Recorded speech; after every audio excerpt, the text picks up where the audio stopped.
Okay, Mel and Jay back again, and this time we're going to look at what we said earlier. I'm still got the same shirt in you, right? I haven't washed it. I probably am smelling to high heavens, but we need to get through this, plug this through. As long as I'm wearing this shirt, you know what we're talking. We're talking about that map. We're talking about Ur. We're talking about Haran. We're talking about that northern area in southern Turkey, and how that this could be where the original Mecca was, or at least the name for the original Mecca. And now let's go through and let's look at a timeline, because some of the people are asking, can you show this on a map? Can you show us on a time scale what we're talking about? And I think it would be good if we did that, if we just go through each one of the dates. And you've picked out a number of dates that are important. 602, you've picked out 617, 622, 624, and 634. Could we look at those dates and unpack each one of those dates so people understand the sequence that you're going back, and then you end up with 636, the last one. So 602, 616, 617, 622, 624, 634, and 636. Let's go with each one at a time. Over to you, Mel. Absolutely. Yeah, so just the first thing just to point out is I'm going to be showing you how my Iraqi Persian thesis corresponds to Dan Gibson. So there will be a gap in my thesis where Dan Gibson's thesis takes over, if you like. So 602 is connected to al-Hira. So we have the guy Iyas ibn Qabisa al-Tayaye. He was given the title or nom de guerre of Muhammad later, but he's appointed in that year as co-governor of al-Hira with a guy called Nakhiragan, who was a Persian. We don't know where exactly he was born, this Iyas guy. Can I just interrupt real quickly? What you mean, and just so people know, when we use the name Iyas ibn Qabisa al-Tayaye, his nom de guerre, or his nickname is Muhammad.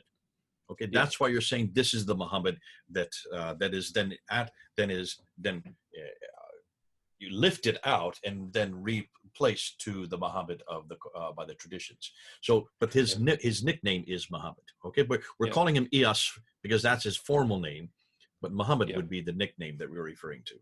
Yeah, and the reason behind identifying as Iyas is the fact that the earliest sources refer to the Tayaye of Muhammad, and the leader of the Tayaye at that time was this guy Iyas. So this is why we can say this is the person. Okay. Now, I don't know where he was born. There are suggestions that he was of mixed heritage. He could have been from, one parent might have been Arab, another parent may have been Persian. That's an area for further research. There was a book written a couple of years ago in Arabic, which was called Islam was created in Persia. And in that book, the author suggests that this very thing, that I think it was the father's Persian, the mother was Arab. So that might explain this mixed identity that we seem to see in the sources. So moving on from there then, in 617, the Lakhmid And just ruler, for those who know, let's look at a map. Where is Hira? So we know where it is. Can you see where al-Hira is? It's real close to what is today Baghdad, just a little south of what is today Baghdad. Back then it would have been called Ctesiphon. Yeah. So in 617, the Lakhmid ruler Iyas ibn Qabisa was ousted from al-Hira by Azadbeh and his Parsics, which it was a particular ruling class in Persia. And so the idea is that after being ousted, this would have led to him wanting to plot his revenge. Now, it's interesting, the early sources, strongly influenced by the Islamic rulers, paint him as being still a friend of the Persians, still fighting on the Persian side. But if we think about this logically, there's no way someone who's been ousted would still be all friendly, lovey-dovey with the Persians. So it makes a lot more sense that this is the trigger point where he now becomes the enemies of the Sasanians. So here is the key starting point. Now, it's a bit messy for the next few years because there are different groups fighting against the Persians. They haven't yet united, but this is really the point at which he gets involved in all of this. He's a dutiful ruler for the Persians up to this point, but this is the moment where he decides that actually he's had enough and he's going to take the Persians on himself because he's interested in power. Rulers don't like giving up power. And and he's the ruler of a tribe, so he's got a lot of clout behind him. So he can do things even if the Persians don't like it. So the next key year in the timeline is 622. Now, there's a number of things that have happened in that year which are important. First of all, Heraclius liberates Cappadocia, which is in Turkey. In the 660s, Sebius tells us that when Heraclius captured Edessa in 622, the Jews fleeing from Edessa, or Ur, so Ur is appearing again, that the Jews met the Arabs in Tashkistan, which is northern Mesopotamia. They Judaized the Ismailites into Hagarim, which essentially means that they reminded the Arabs of their connections way back to Hagar and Ishmael, so they get all fired up with the sort of the ancient theology about their importance. He also mentions that they meet Muhammad here. Now it's interesting that they're meeting Muhammad really not far from the old Mecca that we mentioned. So the old Mecca is just outside Ur on the way to Haran. They have been evicted from Edessa, or in other words, Ur, by the Byzantines. They're on their way to Babylon, and along the route, which probably would have followed along the Euphrates River, Sebius tells us that they meet Muhammad there. So that's very interesting. So this is exactly where we'd expect expect the Jews to meet Muhammad, considering our theory up to this point. So our theory is based on factual information.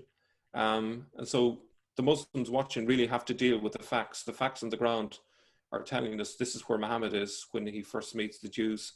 Please explain to me why he's meeting Jews way up in Iraq when the tradition tells us that he should be way down in the Hijaz. Where there is no reference for Jews at all in the Hijaz. We can't find any historical support. No. The furthest south that we find any Jews is what we call Medina Sali, or Median Sali, which is much, much further north. No Jews at all in Yathrib, no Jews. Well, there's no Mecca, so there's would be no Jews there, but there's no Jews in Taif either. They're much, much further north. So that, again, the historical evidence on the ground has the Jews in the wrong place for the traditions to be correct. Yeah. Now, the interesting thing is Sebius. So Sebius also says something more about Muhammad when the Jews met him. He says that he gave rousing sermons of an Abrahamist flavor. So he's an expert in the Mosaic law. So that fits in with what we know about him. He's not illiterate. He's very knowledgeable. But what he was able to do, and this is the key thing about his leadership qualities, is he was able to unite the clans. So the Jews are basically saying, we need to unite in order to win victory. So he organizes a form of unity among all the different clans. And it's interesting, a later coin refers to this year as the year that the believers settled their case. So this is the year when the Jews, the Nestorians, and the Sabians, and the Abrahamists all come together as one unit to kick off the yoke of the Persians. That's another reason why it's important. One more thing before you go on, between 622, remember also that Heraclius destroys the Persians on this date. And this is probably the reason for many of the Arabs, the Lakhmids and the Ghassanids, who hated the Persians. Their oppressors are now thrown off, have been defeated by the Heraclius, who is a Byzantine. He's a Christian Byzantine. And this would then help us understand why later, when the Abbasids do choose a date, why do they choose 622 for the Hijrah, for the beginning of their calendar, for the beginning of what they would always say is the Islamic calendar. Until today, they still use 622. It's probably because of this point right here, and that is that the Arabs finally came into their own at this time.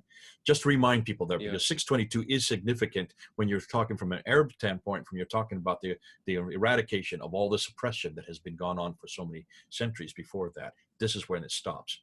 So can you see then why that they would choose this date? Okay, good stuff. That all just fits the piece. Now, 624. Okay, so this year has been suggested to me by a contact to my channel called Joe. He suggested that this may be the year of Dhū-Qār. Now, I haven't looked into the reasoning behind his choice of this year. There is scholarly dispute about the year, but this would fit perfectly if this was actually the year. So this is the year that Iyas is said to finally have got his revenge against the guy who kicked him out of Hira, which is Azadbeh. And this occurred on the day of Dhū-Qār, which is just north of Hira, a few months after Badir in 624. So it all fits to a piece. If you remember, 617, he was ousted from Hira. 624, the Battle of Dhū-Qār, he finally takes on this guy and wins the battle. So the conflicting reports that Iyas or his son were on the Persian side is not consistent with him having been ousted. This is an important point. So it is, in short, a deliberate hazing of the facts invented to hide his true identity and the fact that he was indeed actually working for Kavod II at this time, which would be on the opposite side to the Persians. The Islamic tradition has Muhammad saying that victory was achieved through him. So they get that part right, but if the Islamic tradition is correct that Muhammad said victory was achieved through him, that would make more sense if Iyas was fighting against the Persians. It makes no sense if he's on the other side. So they have told a half lie in order to disconnect him from Iyas, but they didn't do a very good job. And so we still can see what really happened from our sources. Now, so the other thing I would say is this is where Dan Gibson's theory comes into the fray. Well, this is where the two come together and correspond. So from this point, it's probably likely that having taken on the Persians, he retreated westwards to Petra, which is obviously a fantastic fortress area to battle from. Regrouped, gathered his troops, probably got additional troops, if you like, from southern Arabia, and then start hitting the Persians from different angles from there. What's interesting is we next hear of Muhammad through a source from 640, Thomas the Presbyter. He reports of the Tayaye of Muhammad fighting the Romans 12 miles east of Gaza in 634. Okay, now let's put a map up there and show you where we're talking about, because you can see Gaza is to the northwest. It's even beyond, further west than Petra. So this would have Muhammad way over in the west now, which would make sense if he was headquartered in Petra. Yeah, absolutely. And this creates a lot of problems for Muslims because the Islamic tradition says he died in 632. We can see clearly he's now in Palestine. He's still alive. 634. 634. So 2 years later, this is the time when Abu Bakr supposedly is the caliph. So that's a major problem. There's also a reason, I think, behind why there is this anomaly, and that is when they were rewriting his story and they're trying to make him sound like Moses, they're using all the motifs of Moses, including the fact that Moses never entered the promised land and Joshua takes over. So he sees the promised land, but he dies before he enters Palestine. So they're trying to do that with the story of Muhammad. But what they weren't expecting is this diligent priest wrote this little note inside a book. It was locked away for centuries. No one knew about it. So if you imagine the Abbasids are writing these alternative histories, not knowing that this priest, Thomas the Presbyter, had written this note, which would be discovered centuries later and blows a gaping hole in the Islamic narrative. This is the reason why all of this early material is so exciting, because we can see clearly there's been a major cover-up, and we're seeing it video after video, just cover-up after cover-up. And Islam has an issue that it will have to deal with. It will have to come clean. It will have to rebase its religion on historical fact, because it's been hiding under the covers from this for too long. They will need to face up to the historical details and just accept that this is the history. You can't create a mythology any longer. You've got to at least get your facts right. And then, okay, maybe the religion survives after that, but at least it will be based on historical fact, not on mythology. Okay, so Dan Gibson's material starts to appear in the 620s as well. So this would make sense as well. You can see the Qiblatain mosque is 620s.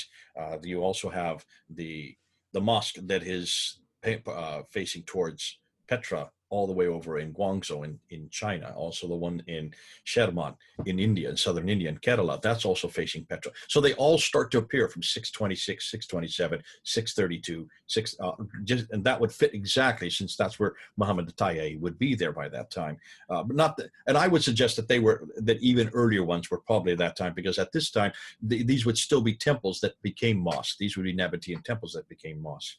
But thanks a lot. This has been terrific. What you have done is by placing it in a timeline, by putting the dates there, the timeline is there. Let me put the time up again. And there you can see in 602 is al-Hira. That's when Iyas was made governor of Hira.